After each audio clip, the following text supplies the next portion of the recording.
أعوذ بالله الرحمن الرحيم الحمد لله رب العالمين وصلى الله على سيدنا محمد وعلى آله وأصحابه الطيبين الطاهرين ومن تبعهم بإحسان إلى يوم الدين أما بعد يقول الله سبحانه وتعالى في القرآن الكريم وما أرسلناك إلا رحمة للعالمين صدق الله العظيم. Hamdi dhe të gjitha falënderimet I takojnë Allahu subhanahu wa ta'ala, krijuesit të gjithësisë. Salavatet dhe selamet e përzemërta qofshin mbi Muhammedin sallallahu alaihi wasallam, mbi familjen e tij, shokët e tij dhe të gjithë ata që ndjekin në rrugën e tij deri ditën e fundit. Të nderuar vëllezër besimtar, Allahu subhanahu wa ta'ala thot në një ajet kuranor: "Wa ma arsalnaka illa rahmatan lil alamin." E ne të dërguam ti, o Muhammed, vetëm si mëshirë për të gjitha krijesat. Fjalët e Allah subhanahu wa ta'ala në Kur'an janë fjalë të vërteta dhe janë fjalë të cilët Allah xhaleshani ja ka zbrit Muhammed alayhis salam dhe gjithë ummetit të tij që të besojnë këtë libër, I cili është përplot mësime dhe këshilla, dhe në këtë libër Allah subhanahu wa ta'ala na tregon se Muhammed alayhis salam është mëshirë për të gjitha botërat. Kur të themi për të gjitha botërat, pra për botën njerëzore, për botën e xhineve, për botën e kafshëve, me lajkeve dhe gjithë krijesave. Dhe Allah xhaleshanu tregon edhe për moralin e pejgamberit alayhis salam në Kur'an. Muhammed alayhis salam me të vërtetë ishte mëshirë për të gjitha botërat, për besimtarët edhe për jo besimtarët. Pse ishte mëshirë edhe për jo besimtarët? Sepse jo besimtarët kanë shpëtuar nga ndëshkimet e kësaj jete e nuk u ndëshkuan si popujt e mëhershëm. Allah xhaleshane shkatroi popullin e Nuhit alayhis salam. Allah xhaleshane shkatroi popullin e Salih alayhis salam, popullin e Lutit.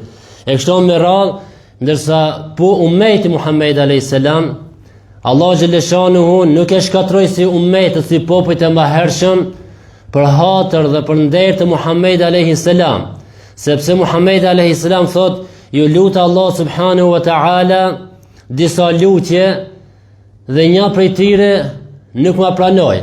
Thot e para u luta që Allah subhanahu wa ta'ala mos ta ndëshkon, mos ta shkatron ummetin tim ashtu siç I ka ndëshkuar dhe I ka shkatruar ummetet popujt e mëhershëm, thot dhe ma pranoi Allahu Teala. Thot ju lut Allah subhanahu wa ta'ala që ummeti jam në përgjithësi mos të vdesin nga uria, thot ma pranoi Allah subhanahu wa ta'ala. Thot ju lut Allah subhanahu wa ta'ala që ummetin tim mos ta sundon, kështu përgjithësi një zullumqtar, thot dhe Allahu ma pranoi. Thot dhe katërta ju lut Allah që ummeti jam mos të kenë gjakderdhje mes veti, thot Allah subhanahu wa ta'ala: "O Muhammed, a që e kam caktu, ajo nuk ndryshon." Pra ummeti jot, pra ata që besuan do të kenë gjakderdhje mes veti. Edhe prej vdekjes apo prej vrasjes së Othmanit radiallahu anhu fillon këto përçarjet apo gjakderdhet mes muslimanëve deri ditën e sotme që po shohim. Edhe do të vazhdon ndoshta hala që muslimanët të kenë gjakderdhje mes veti. E për këtë pejgamberi alayhis salam pra është mëshirë për ummetin e tij dhe tha: "O Zot, mos e shkatro ummetin tim siç I ke shkatruar popujt e mëhershëm", dhe Allah xhaleshanuhu ja pranoi. Pejgamberi alayhis salam gjatë thirrjes së tij, gjatë davetit të tij ishte I mëshirshëm me njerëzit, pra me jo muslimanët. Kur shkoi në Taif për miftu në Islam, banorët të Taifit, ata jo që ndëgjun thirrjen e pejgamberit alayhis salam, por ishin përgatitur që kur të vijë Muhammed alayhis salam me njëherë ta sulmojnë.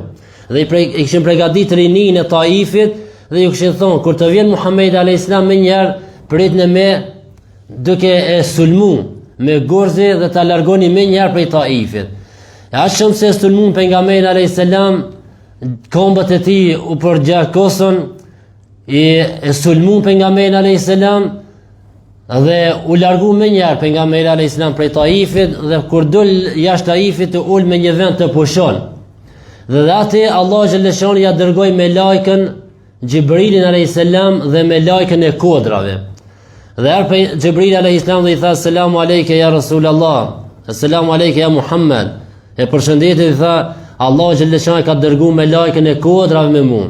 Vetëm jepi urdhër o Muhammed, dhe kjo me lajke do t'i rrafshon këto dy kodrat mbi qytetin e Taifit. Edhe për me lajke e kodrës u paraqite pejgamberi alayhis salam, u prezantoi e përshëndeti dhe i tha ja Rasulullah, vetëm më jap urdhër do t'i rrafshoj këto dy kodra mbi këtë popull. Pejgamberi sallallahu alaihi wasallam çka tha? Thot shpresoj tek Allahu subhanahu wa taala që prej pasardhës të tyre të del ndonjë që thot la ilaha illallah Muhammadur Rasulullah. Pra ishte i mëshirshëm dhe i tha me laqës e kodrës, jo, mos i rrafshoh të dy kodra mbi to, se ndoshta ndonjë prej tinve, ndonjë prej pasardhës të tinve del dhe pranon Islamin. Edhe pse këto mos sulmuan, më larguan nga Taifi, po ndoshta vend ndonjë mas tinve e pranon Islamin. Edhe pejgamberi alayhis salam pra ishte i mëshirshëm dhe nuk e tregoi atë, si me thonë, hidhërimin e tij ndaj atij popullin, ndaj atij vendit, por tha jo, mos i shkatro, se ndoshta dikush prej tinve dele pranon Islamin. Por në atë rast, në atë moment, te pejgamberi alayhis salam erë një djalosh i ri, i cili ishte shërbetor te një mushrik atë nga banorët e Taifit, dhe ata një prej tyre kur e pa Muhamedi alayhis salam të përgjakosur, i tha këtij djaloshi, këtij shërbetor, thot merr këtë rrush edhe që ati njeriu të atje që është ajo pejmë, ata e hija të pushu. Edhe ku vjen këtë djaloshi, jap rrushin pejgamberit alayhis salam, dhe pejgamberi alayhis salam kur e merr rrushin fillon me ongë thot bismillah. Dhe këtë djaloshi ndëgjon pejgamberi alayhis salam duke thonë populli i këtij vendit nuk e përdorin këtë fjalë. Nuk e kam dëgjuar këtë vend se përdorin fjalën bismillah. Thot pejgamberi alayhis salam, pse ti nga je? Thot jam nga filan vendi. Thot qenë nga vendi i vllaut tim Yunus ibn Metta, pejgamberi Allahut Yunusi. Thot kanë nga i vend. Edhe ata që djaloshi thot, kët nuk e din kurkush përse një njeri që është pejgamber. Pra vetëm një pejgamber e di se nga i vend është Yunusi alayhis salam, e banorët e këtij vendi nuk e din. Edhe atëherë që djaloshi fillon qaputhe dur dhe kam pejgamberit alayhis salam dhe pranon Islamin dhe thot la ilaha illallah Muhammadur Rasulullah. E pronarët e tij kur e shohin thonë jo, na i kthejti Muhamedi e mund nga vetja. Pra rezultati Taif të pse që nuk pat ndonjë rezultat, po këtë djaloshi e pranoi Islamin. Pastaj duke u kthy pejgamberi alayhis salam prej Taif për në Mekë, kur arritën në Mekë ishte mbrëmja, e zoni terri nata, edhe u ndal pejgamberi alayhis salam të fleje jashtë Mekkës, dhe atë natë duke fal namaz, duke lexuar Kur'an, disa e gjinë u afrun dhe ndëgjun pejgamberin alayhis salam duke lexuar Kur'an, dhe këto e gjinë e pranuan Islamin dhe i ftun qere gjinë në Islam. Dhe i treguan se na i kemi ndëgjuar një njeri pra të lexuar Kur'an, ato nuk janë fjalë të njerëzve, ato janë fjalë të Zotit. E kështu me radhë, pra dhe kishte një rezultat tjetër nga udhtimi i pejgamberit alayhis salam për në Taif. Edhe pranuan pra Islamin disa gjinë dhe zbret surja Suratul Jin, kaptina e gjinëve, ku Allah xhaleshani i tregon Muhamedit alayhis salam se atë natë një grup prej gjinëve të ndëgjun duke lexuar Kur'an dhe pranuan Islamin dhe shkuan i ftun qera e gjinëve për me pranu Islamin. Pra pejgamberi alayhis salam as ishte i mëshirshëm, pra nuk pranoi që me lajka të shkatron popullin e Taifit. Po ashtu prej mëshirës së pejgamberit alayhis salam ose e kemi treguar shpesh, po sot për përmendje rasti i devës kur pejgamberi alayhis salam shkoi në treg dhe e pa një deve, cila deve erdhi u anku te pejgamberi alayhis salam, duke qajt me lot në si. Tash dikush mund me thonë, çish bëu gjë devja me fola? Fol devja. Kur don Allahu, pse njeriu me fol? Pse kjo gjuha mishi kjo me fol? Se Allah e ka bën me fol. Allah ditën e gjykimit në Kur'an dhe hadith përmend se çdo gjimtir ka me fol ditën e gjykimit, ka me dëshmu, dora ka me dëshmu se çka ka vepruar, siri ka me dëshmu se çka ka shikuar, veshi ka me dëshmu se çka ka ndëgjuar, komba ka me dëshmu se ku ka shku me bën vepra të mira apo të këqija. Goja ditë mbillet nuk flet. Për mos mu anku, për mos me kundërshtu, pra folin gjimtirit e trupin. Edhe lëkura ka me fol. E kur i thot njeriu lëkurës, Allah xhaleshani përmend në Kur'an, njeriu i thot lëkurës si po fletej. Çka thot lëkura dhe gjimtirit e tjera? Thot antaqana Allahu alladhi antaqa kull shay. Na ka bën me fol ai i cili ka bën të folë gjithçka. Allahu xhaleshon e ban gurin e drunin me fol, e ban edhe kafshën me fol kur do laj. Siç e ka bën njeriu, se të folërit e tonë nuk është aftësia jonja, me thon valla unë jam i aftë edhe muj me fol. Se sa ka njerëz që janë me me, sa nuk folin. Edhe ato kanë dëshirë me fol, por nuk folin. Allahu xhaleshon nuk ja ka dhënë të folurit. Pra Allahu xhaleshon e ka bën gjuhën me fol, edhe Allahu ban me fol edhe qer krijesa kur don ai. Edhe vjen devja te pejgamberi alayhis salam duke qajt me lot në si dhe i thot: "O pejgamberi Allah, thot ky pronari jam, më mundon shumë, më çon me punu shumë, thot po më ushqen dhe më jap me pi shumë pak." Ata pejgamberi sallallahu alaihi wasallam thot: "E kujt është kjo devje?" E dikush nga sahabët thot: "E ime o pejgamberi Allah." Dhe vjen me vrap të mendu se pejgamberi alayhis salam po don me ble këtë devje. Edhe ki që jap dhurat ose që ja bojnë një çmim se thojna mali pejgamberit alayhis salam. Atëherë kur vjen ky sahabiu pejgamberi alayhis salam thot: "Ki frikë Allahun për këtë krijesë, për këtë kafshë." Thot mos e mundoshëm, me çu me punu shumë, e mi dhon me hongë me pi pak.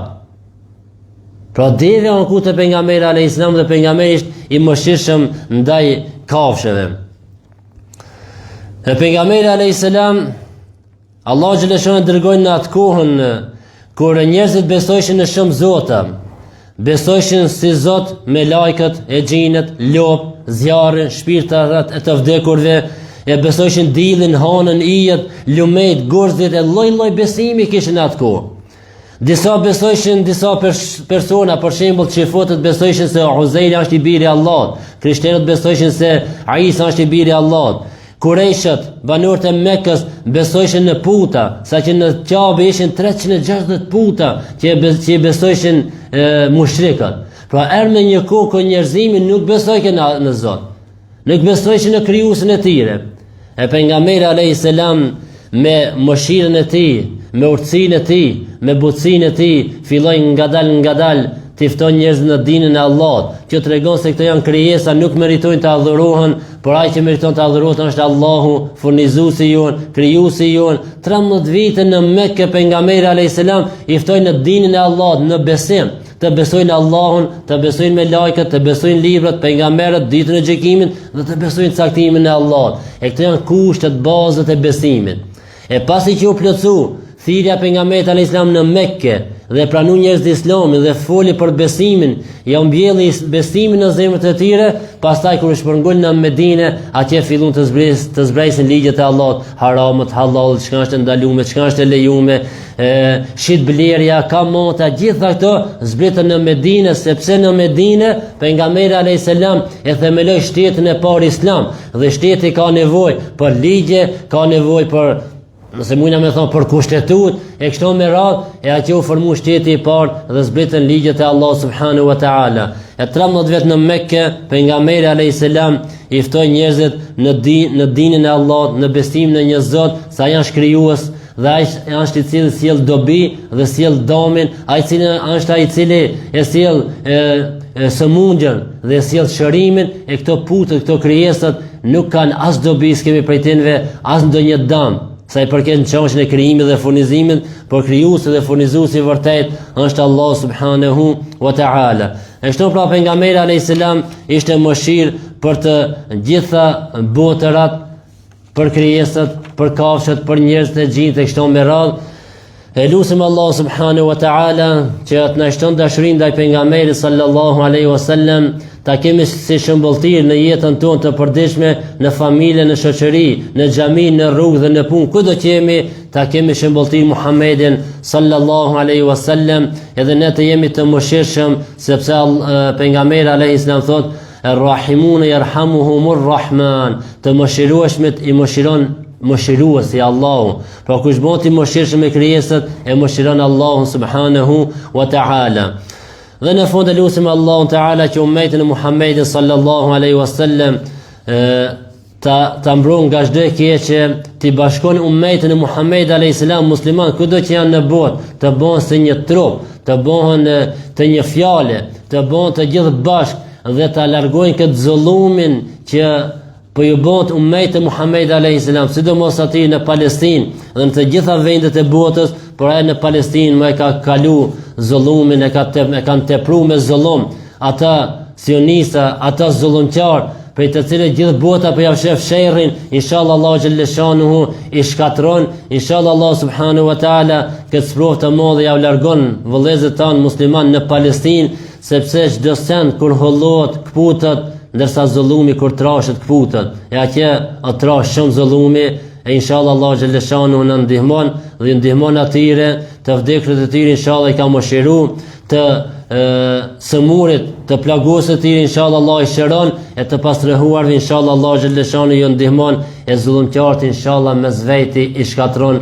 Dhe në fund e lutim Allahun kur të dalim prej kësaj bote, të dalim duke thonë fjalën e shpëtimit, fjalën la ilaha illa Allah Muhammadur Rasulullah walhamdulillahi rabbil alamin. Al-Fatiha.